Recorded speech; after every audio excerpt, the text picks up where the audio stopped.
Welcome to the AVAIL Leadership Podcast, where our goal is to help you take your leadership to the next level. My name is Virgil Sierra, and today we're connecting with Ryan Leak. Ryan is a speaker, executive coach, author, and podcaster that trains thousands of leaders each year. Due to the extensive experience he's had in helping people remove the limitations that keep them from growing, you don't want to miss out on this power-packed leadership conversation. Let's get started. Hey, everybody. Welcome once again to the AVAIL Leadership Podcast, where our heart is to produce quality, excellent leadership resources that are going to encourage you, challenge you, and equip you in the art of leadership. This is our heart. And every month we are bringing out new things, whether it's new books, the AVAIL Journal, resources, and of course, this AVAIL Leadership Podcast with amazing guests, amazing leaders, pastors, community influencers. And as always, we are not going to disappoint you today. I have the blessing of connecting here with Ryan Leak. He wears many hats, and he's going to tell us a little bit about that, from being a speaker and an executive coach, an author, a podcaster. He is the CEO of the Ryan Leak Group, which is a leadership development firm in Dallas, Texas. He's been part of documentaries. He's been part of books. And currently he travels the country and teaches people how to remove the limitations that keep them from growing. Ryan, I'm so excited to have you here with us. How are you feeling to be here at the AVAIL Leadership Podcast? Man, it is such an honor, man. You know, I've known Dr. Chan for it's got to be, I want to say 10 years. 10 years I've known Chan's, and I just love what AVAIL is doing, and you guys starting this podcast.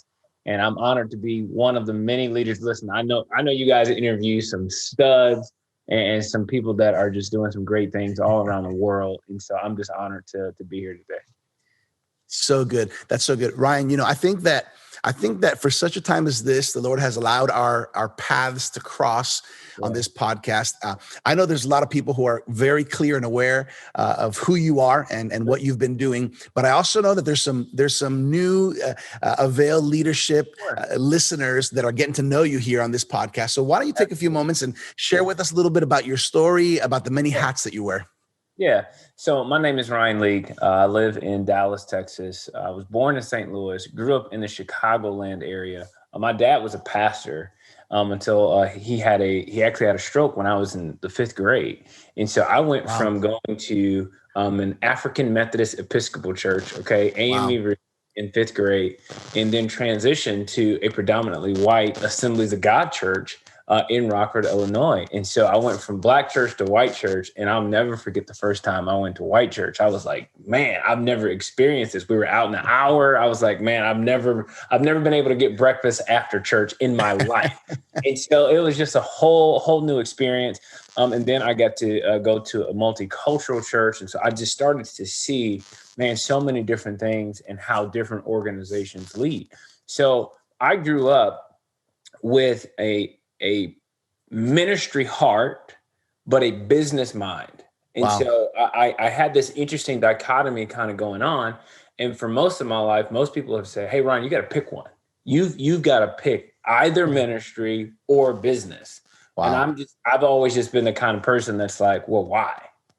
Like, I can really do whatever God calls me to do. And I'm not limited by, whatever constraints or labels other people put on me. And so I went and got a business degree from North Central University up in the Twin Cities area. And after that, I was trying to get business jobs, but I just couldn't get any because I didn't have that much business experience, and I didn't have much business networking. I didn't have that many business connections. I had tons of ministry connections. So a guy named Justin Lathrop, who actually introduced me to Dr. Chan in 2010, he hired me to be a part of his church staffing organization, which got me really into the HR world and allowed me to work with some incredible clients all around the country. Then after that, I had a video company for a while, and I always had a desire to speak, but didn't always have the opportunity. And in fact, what I would do to this day, they're still there. I would write sermons on my phone, and I would keep them in my notes, and I would just say, Lord, just in case, I'm always ready.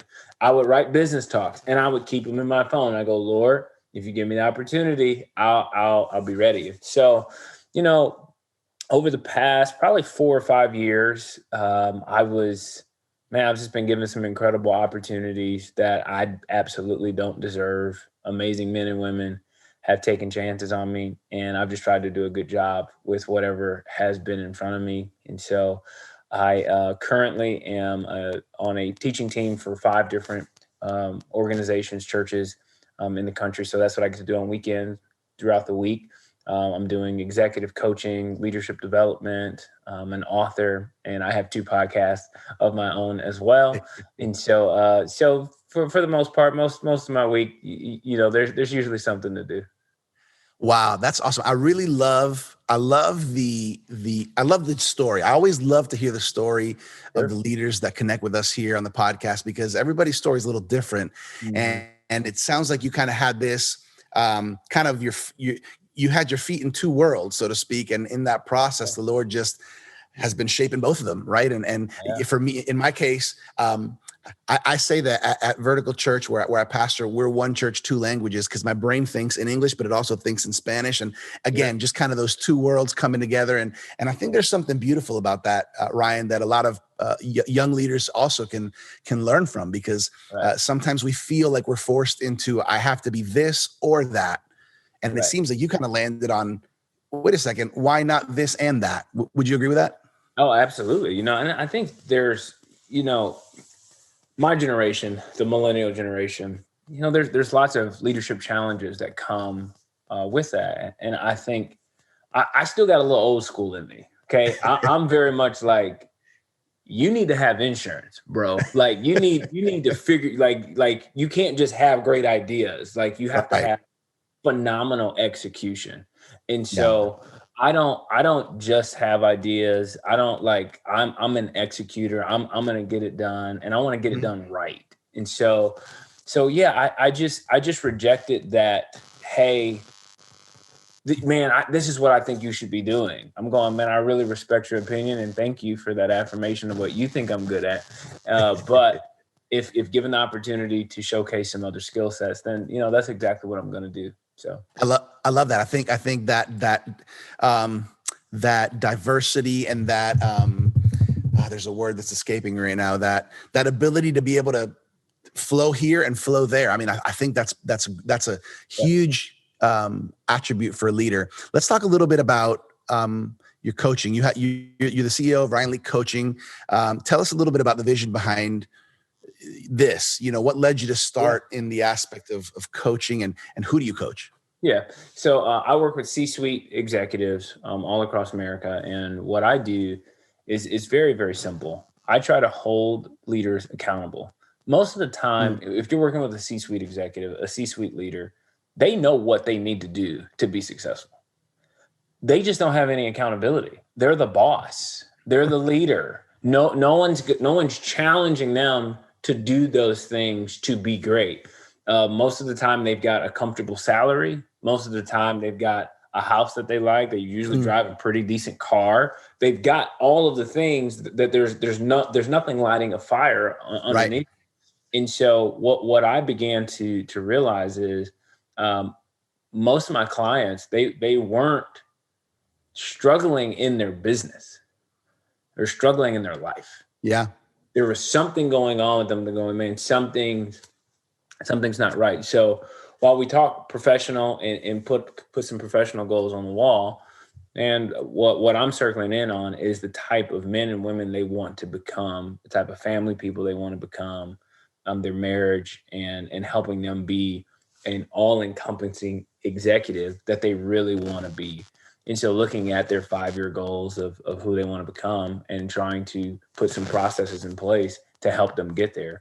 Most of the time, there really are no processes. Most of the time, there's no level of intentionality of saying, this is what I'm trying to do. Yeah. And so I give every executive homework after every session.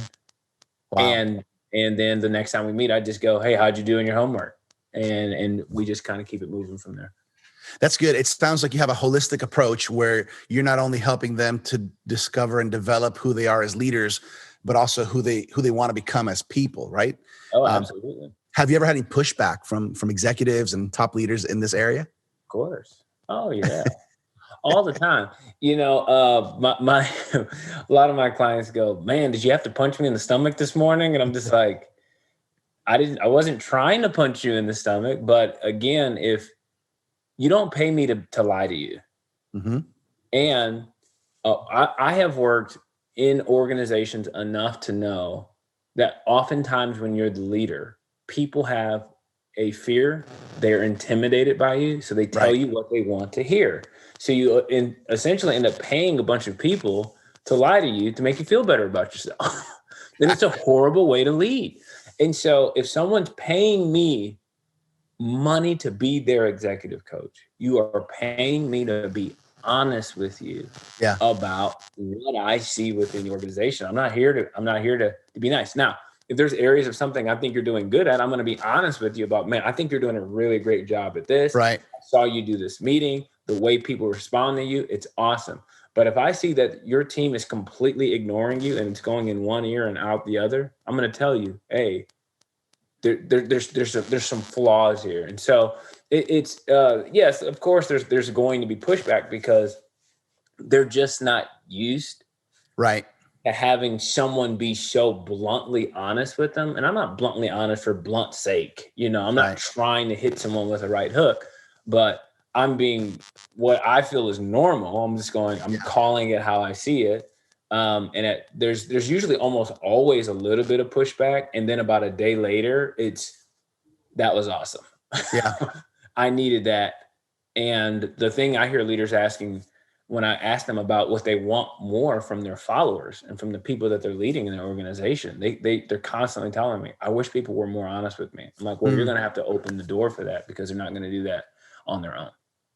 Yeah. I think leaders are so used to kind of leading the way and they're so used to deciding and moving and going and doing that It's very rare for leaders to pause and listen or to pause and or to develop those connections with the people on their team where they feel comfortable enough to say, hey, we don't agree with this, or this could be better, which I think is huge because I think it also takes absolutely some teachability, so to or it takes a little bit of an open mind, maybe even an open heart to say, hey, I want a coach to come in and speak into what we're doing. So you mentioned a little bit about just kind of the interaction between the leader and team, right? Let's talk about teams because I think this is a thing that most leaders really need help, and anything we can learn is going to help us, right?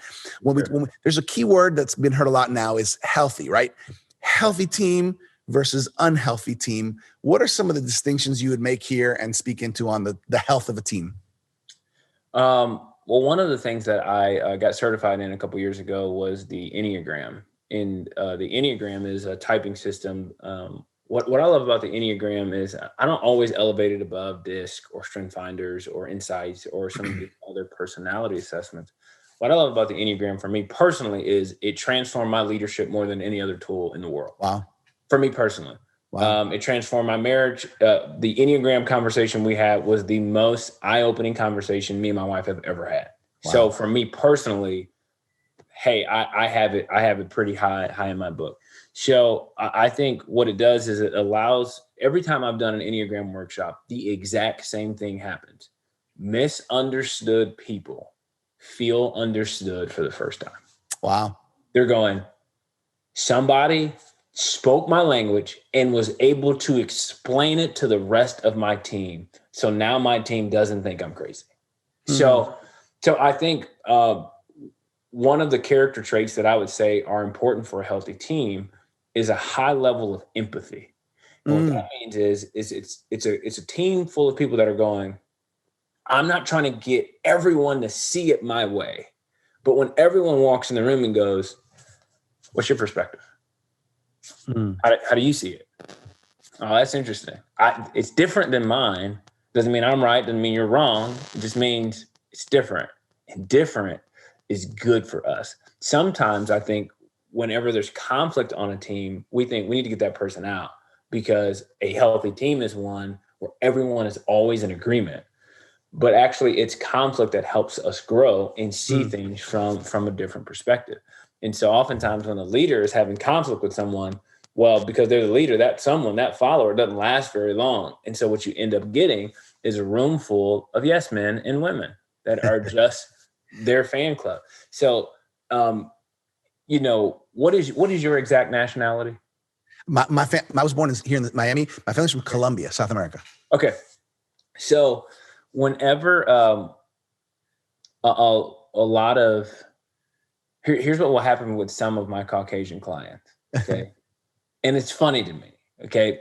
What will happen is they will do something on race, something on diversity, equity, and inclusion on some level.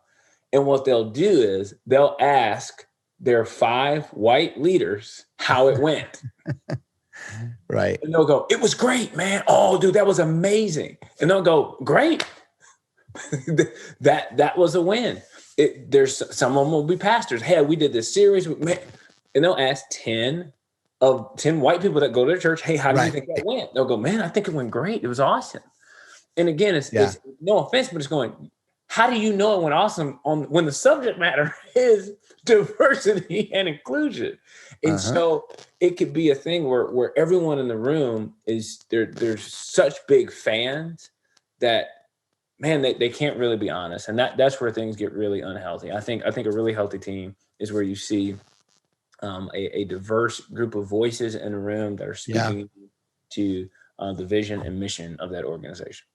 I love that. I'm hearing empathy and diversity. It's something interesting because a lot of times when I bring the question or when I talk about health on a team, I don't think I ever hear empathy as high on the list. You'll hear communication, right? You'll hear trust. Sure. But I think there's something there with the whole empathy and feeling understood. I think there's something really strong there. What are some other things, just to kind of pick your brain as an executive coach here?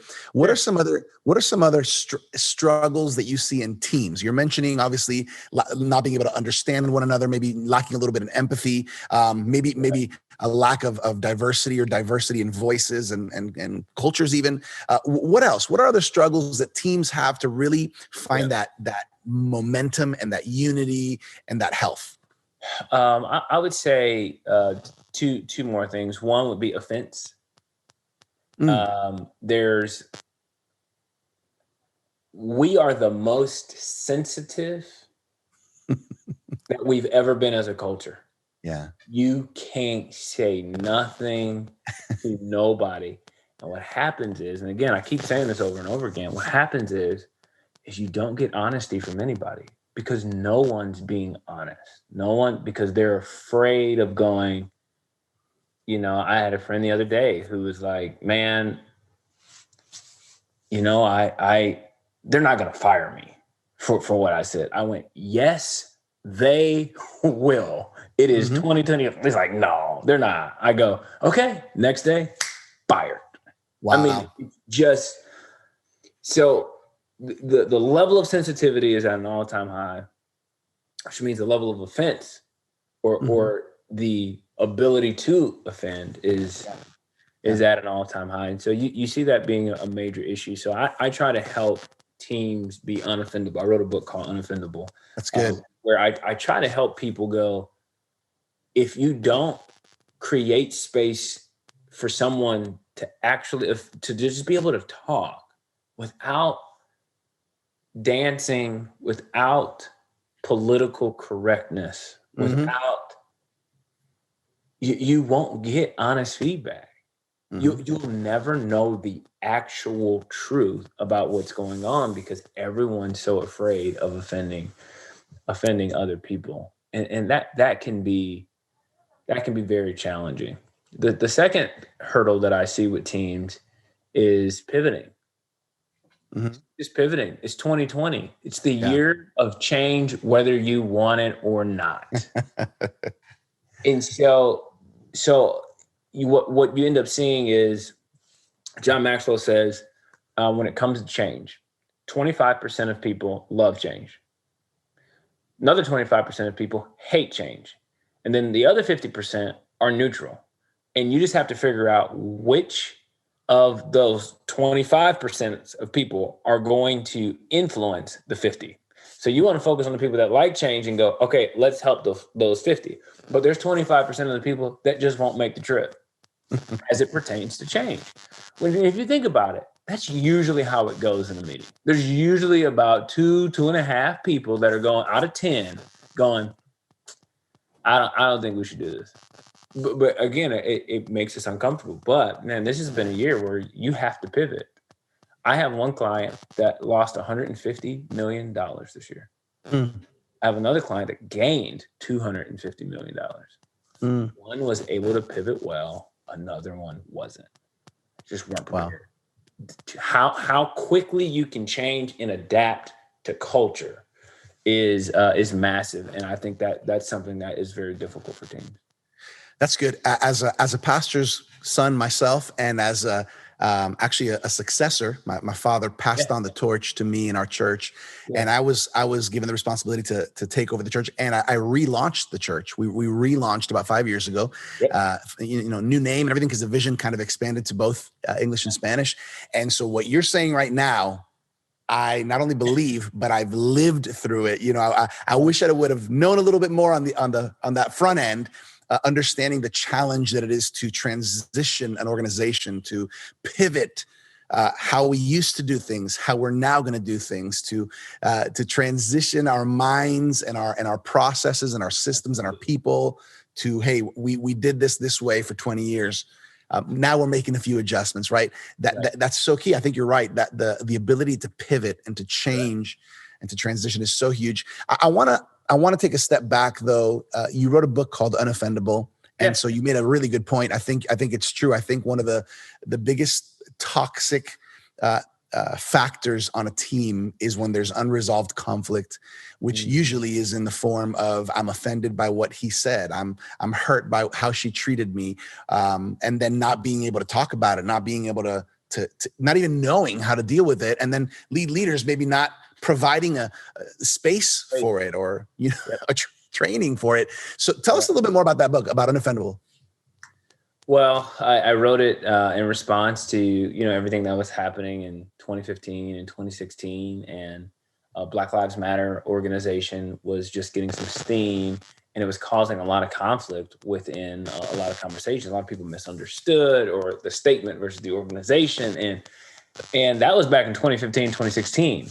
Well, I thought surely 4 years from then we would have moved on to a new conversation. Things wouldn't be more divided. But it got worse. We got more sensitive. We were more offended than we were before. So it's crazy. Just like a whole new run of that book. People are like, man, we need this book right now. And I'm thinking, I thought it would be outdated, but apparently it's not. Wow. So man, the heart of that book is really there's a pathway, I believe, to being a person that is truly unoffendable. For me personally, it starts with a relationship with God. When you realize that a loving God let you off the hook. Yeah. And you did not deserve that. Grace. It changes how you treat other people. It just does. Because you're going, how can I hold something against you when something has, the illustration I like to give, I remember I got pulled over. I was speeding, absolutely. And this Texas Ranger, he comes up to the door. He's like, hey, where you going? I said, man, I'm going to the gym. He goes, you know how fast you're going? I said, I was going 85 miles an hour in a 70-mile, highway deal. Mm-hmm. And he said, hey, I'm going to let you off the hook today. Slow down. I felt more generous that day because I got away with something. Someone let me off the hook. He had every right to give me a ticket, but he didn't. But because I got let off the hook, I mean, can you imagine if I was driving down the road wishing other people would get pulled over after that? It's like, no, I was given something I did not deserve. Yeah. So other people should get what I don't think that they often deserve. And so that's the first thing. The second thing is really truly realizing that I'm an offensive person. Mm-hmm. And most people, when most people think of offense, they think of all of the people that offend them. Mm-hmm. They rarely think, man, there's something that perhaps I've said that could rub someone else the wrong way. And so I should perhaps make some adjustments. I should perhaps think through my words. And I don't want to get so politically correct, but I also want to be self-aware enough and Yeah. and understand how my words impact other people. But it starts with going, okay, I've done some offending, and what would I want someone to give me? Grace. We all want grace. We all struggle to give it away. And so, this book, man, it really just walks a person through. Man, I tell stories about even my wife and I, friends and I, where it was just we allowed one small thing to Yeah. snowball into something big. And sometimes when we find ourselves in conflict with others, I've often found that the thing we're fighting about isn't the thing that we're fighting about. It's pent up energy over lots of things. I've watched way too many people. I mean, dude, I'll sit with clients and we'll get deep. And when we find out what's really bothering them, we end up back at a middle school lunch table.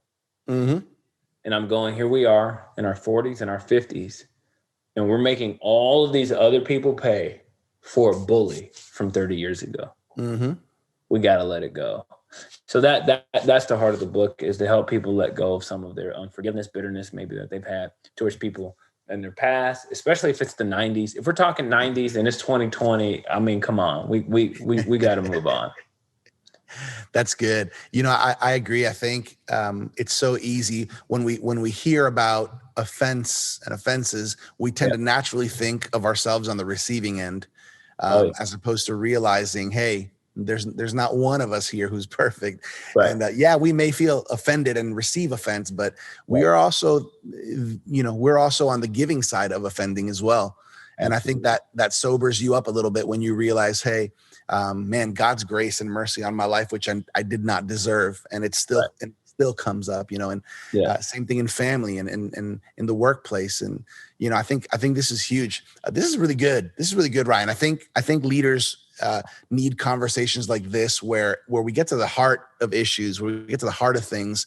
I know that you were mentioning just about where we find ourselves this year. Let's just talk about, at the time of this recording, it's 2020, right? And we can all agree, I've been saying this every podcast, literally, 2020 is kind of on its own. There's no year like 2020, as far as I can remember in my lifetime. How have you grown in 2020? What have been some of the lessons you feel that you have learned? What stands out to you this year for your personal growth, or what maybe even God's been working in you, or just in your leadership and coaching and as a professional? What has 2020 been bringing out of you? Yeah. Well, I can sometimes be a little bit of a contrarian by just nature. It is as weird as this sounds. 2020 has been one of the best years of my life.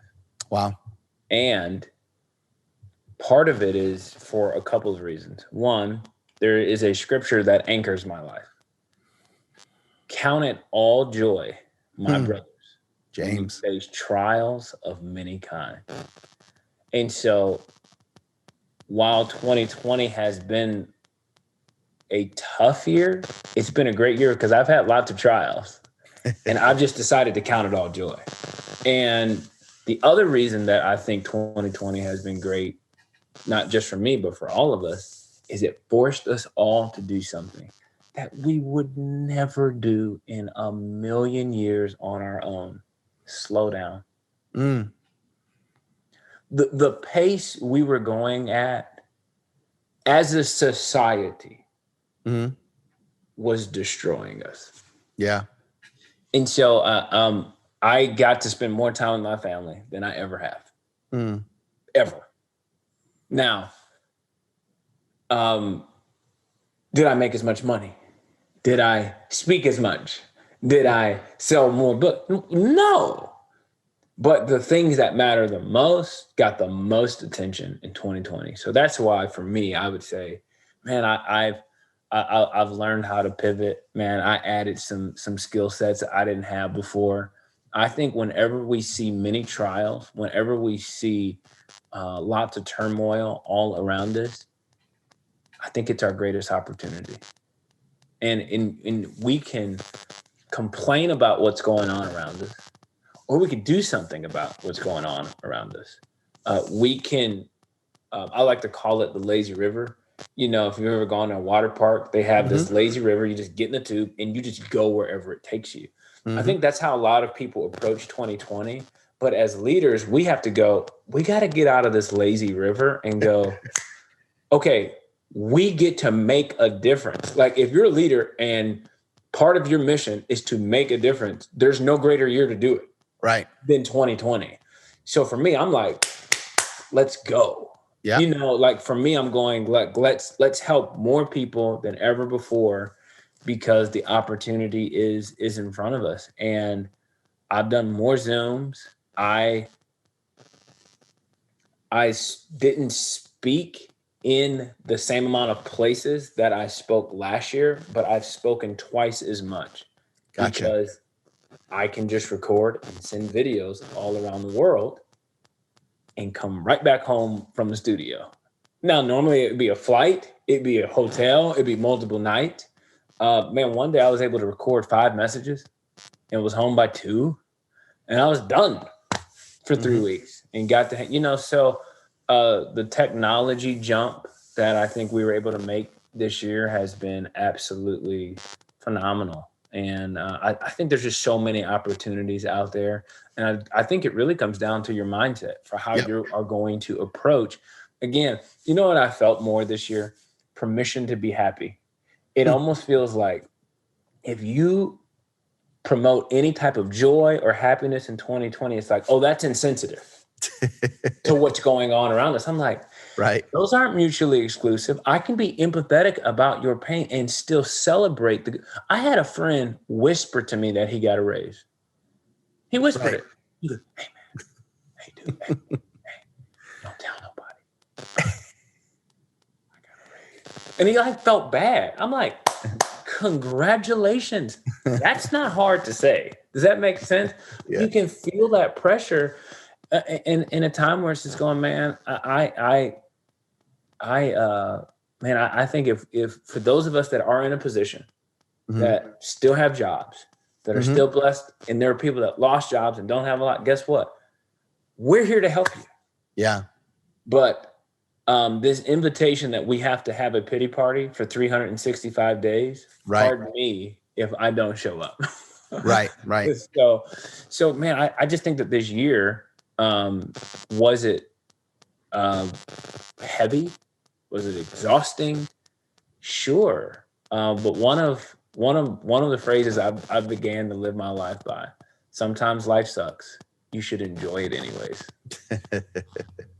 That's how I feel, man. That's good. Hey, I think as I was listening to you speak there towards the end, I think the best leaders see opportunity where others see obstacles. I think 100%. I think the best leaders see innovation where there's limitation.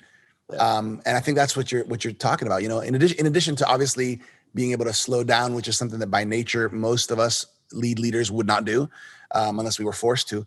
You know, so God has a way of working the good out of the most difficult and challenging circumstances and situations. So that's great. That's great that you bring that up. There's something that you talked to me about when we first kind of connected, talking about doing this podcast, that really caught my attention. And it has to do, I think, with one of your podcasts as well, where you talk about followership, which, by the way, is not a word that I've ever used before I talked to you. Followership. You kind of talk about this idea that the biggest problems that leaders have isn't leadership, but rather followership. Can you touch on that?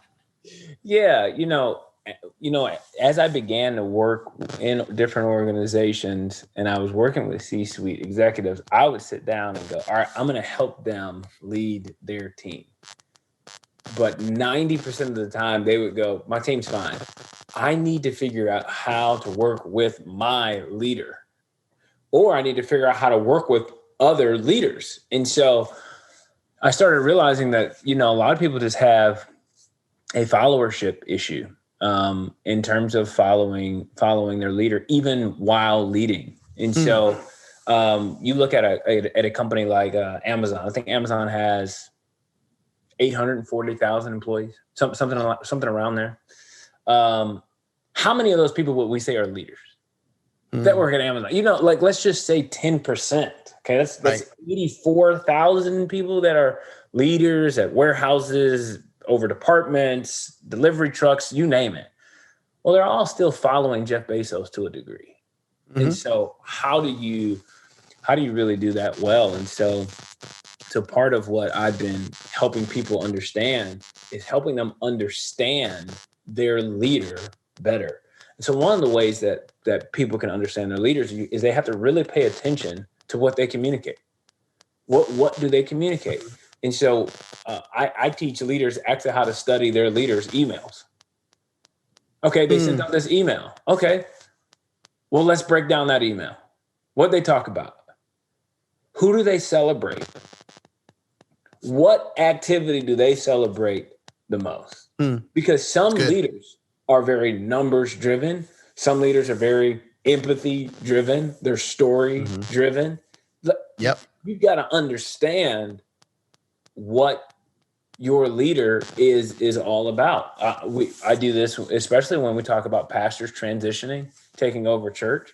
Man, I go in, I'll tell that whole staff, hey, you need to wipe the slate clean of whatever you think about your exact role. You need to find out from that leader what breaks his heart, what breaks her heart, what is it that makes them tick. Because if you don't know that, what you'll end up doing is you'll end up spending a whole lot of energy, money, resources on projects they don't care about. And then you're going to be frustrated because they didn't give you an applause. Some leaders like to give applause through verbal praise. Some leaders like to give applause through the paycheck. They're going, I paid you, didn't I? That's your applause. Every direct deposit you get every other Friday is how I'm applauding. You have to understand your leader well if you're going to follow them. Follow them well, because if you're constantly bringing up ideas that boost your name and your department, but doesn't help the whole organization, and you could be one of the greatest leaders within the organization, but you're doing a horrible job following. And so I try to teach people how to better understand their leaders and paying attention to what they're counting, what they're celebrating, and what they're communicating. That's good. What you're talking about, it's kind of counterintuitive, because in essence, what you're saying is the way you become a better leader is by becoming a better follower. And in essence, the better you follow, the better you will lead. Because that's what I'm understanding. Because we're so quick to think, okay, what do I need to do as I'm leading? What do I do as I'm leading? Especially if you're in middle management or a leader under the lead leader. Yeah. You're not only leading, but you're following. You're not only following, but you're leading. And so paying attention to how well I follow will in turn result in me leading better. Would you agree with that statement? Absolutely. And because here's what's interesting. Let's talk Jesus for a second. What word did Jesus use more? Lead or follow? I mean, just think about that for a second. He only ever asked us to follow. Yeah.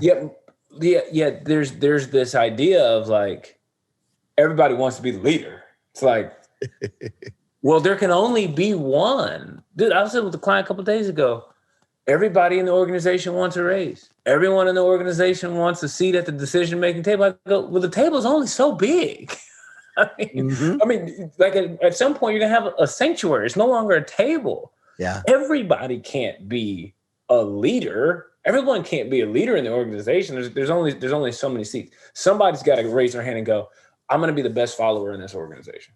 I'm going to do my best with what I have in my world, and I don't need accolades. I don't need a pat on the back. I don't need notoriety. I'm just going to do a really great job right where I'm at and let the chips fall. So yeah, man, I absolutely agree. That's good. I love that. Ryan, this has been good, man. I think we could be here for another couple hours just talking leadership, because we love leadership. I love leadership. Everybody who's connected loves leadership. I guess I want to transition as we begin to kind of hit the final stretch here. I want to transition into any current projects, any other books What's coming out? What's coming up or what's out right now? Yeah. So I've got 2 podcasts. One's called Followership, which talks about what we just kind of covered just a little bit. I've got a bunch of different guests that are awesome, from marketplace leaders to lead pastors that I've interviewed. My goal is to have the podcast that leaders say, I want my whole organization to go listen to this, and if they do this, we'll be a great company. So I have that. Then I have another podcast called Lifecast, where I talk about whatever I want to talk about. Okay, I talk about life. Sometimes it's about politics. Sometimes it's about race. Sometimes it's about love. Sometimes it's about money. Right now, it's all about self-care, which I think is just really, really important. I think this year has really, COVID-19, race, and politics have dominated the conversations, so much so that I think we've ignored some other equally important conversations. I tell people all the time, cancer did not take a break in 2020. Right. It's not like cancer was like, oh, COVID, oh, okay, all right, we'll leave it alone. Like there are so many other important issues that also deserve some conversations. And so we've been talking a lot about self-care on Livecast.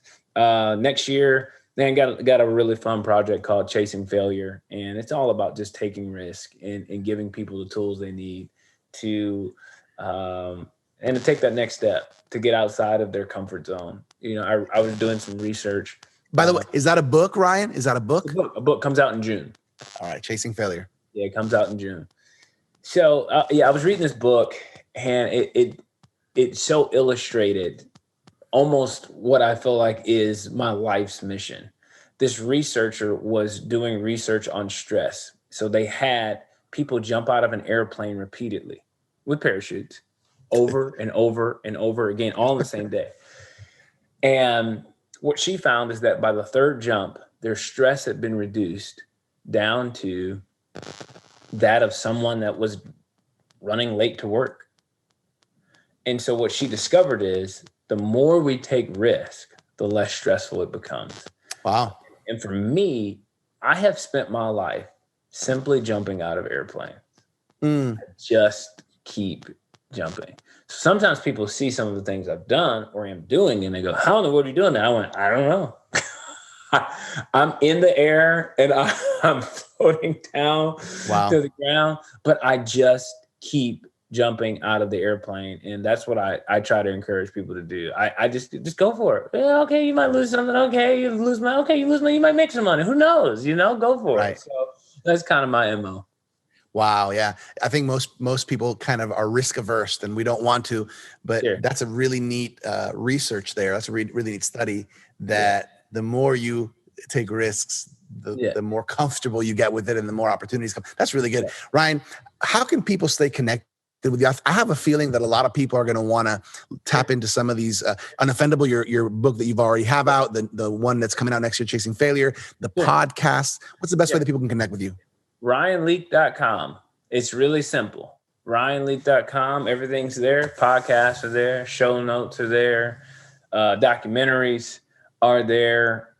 Executive coaching stuff, corporate keynotes. Everything can be found. Ryan Leak. I'm Ryan Leak on Facebook, on Twitter, Instagram. I'm Ryan Leak everywhere. Awesome. That's great. I really appreciate your time. I want to mention one last thing before you give us some closing thoughts, Ryan. The AVAIL Leadership Journal. Anybody watching the YouTube video right now can see I have it in my hand, the AVAIL Leadership Journal. Dr. Sam Chand and the AVAIL team has been doing a wonderful job. And I'm not saying this because I'm on the AVAIL team, but really this journal, this leadership magazine, if you want to call it, is such high quality from how it feels to the content and the amazing leaders and pastors in it. Ryan, we're going to get one of these in your hands. I can't wait to get it. I can't wait to get my copy. Everybody who's listening, if you go to availjournal.com, you can get a free annual subscription, not just one free journal, a free annual subscription to the AVAIL Leadership Journal, which is an amazing resource for leaders. It is awesome, awesome, awesome. So I want to encourage everybody to do that. Also, for those of you who are looking for leadership community, a leadership fellowship, you can go to availleadershipconnect.com, which will lead you to our our private Facebook page. It's an Avail Leadership Connect Facebook where there's leadership content coming out, conversations, questions, just another way to tap into other leaders and to learn together. So you can do that.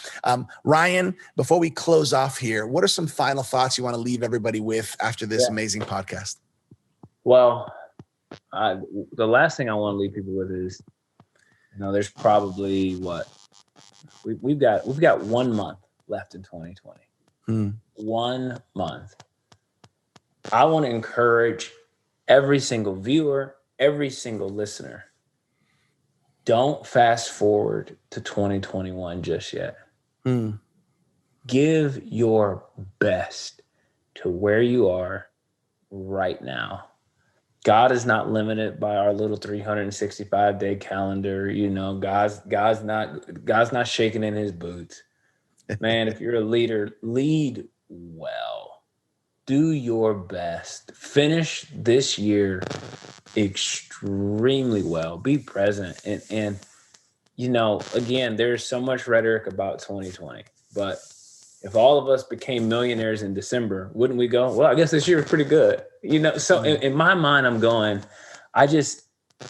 a hopeful person. I'm an optimistic person. Man, I encourage each and every listener, each and every viewer, count it all joy.